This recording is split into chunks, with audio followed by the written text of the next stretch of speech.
Seria possible intercanviar un cervell per una intel·ligència artificial? Aquesta pregunta és molt especulativa. La estem repetint moltes vegades.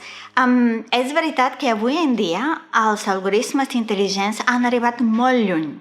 Avui en dia tenim cotxes autònoms al carrer, tenim aplicacions als nostres mòbils que són capaços de reconèixer la nostra cara i identificar-nos.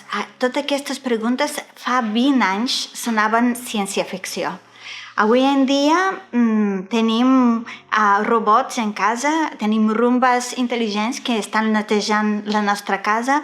Avui en dia el Google Maps ens diu com podem arribar amb una precisió increïble. No obstant, jo crec que estem molt lluny de tenir intel·ligència artificial que substituirà a les persones humanes, perquè hi ha moltes capacitats, molts aspectes que són molt difícils d'aconseguir. Per exemple, a vosaltres us ha passat que el vostre cotxe us ha preguntat per què estàs trist? O si estàs perdut, estàs espantat? Penseu que els robots poden saber les nostres emocions, llegir la nostra ment? Pensem que els ordinadors i els programes intel·ligents seran capaços d'ensenyar-nos el teorema del Pitàgores? Jo crec que estem molt lluny.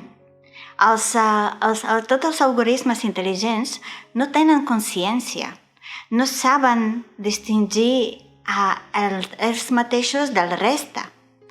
Per això avui en dia tenim algoritmes molt importants que, per exemple, són capaços de detectar melanoma en imatges dermatoscòpiques, però és el ser humà que s'ha donat compte de tot biaix que hi existeix en aquests algoritmes, perquè es trobaven només les melanomes en les persones blanques i mai es trobaven en les persones de pèl més fosca. A més, avui en dia els algoritmes no tenen creativitat, no tenen capacitat de recerca, d'imaginació. Avui en dia un algoritme mai ens dirà que hem d'inventar un nou cotxe. Els algoritmes avui en dia milloren les nostres capacitats, són capaços de processar grans volums de dades, però les falta tota aquesta autoconsciència, capacitat de llegir emocions, creativitat i imaginació.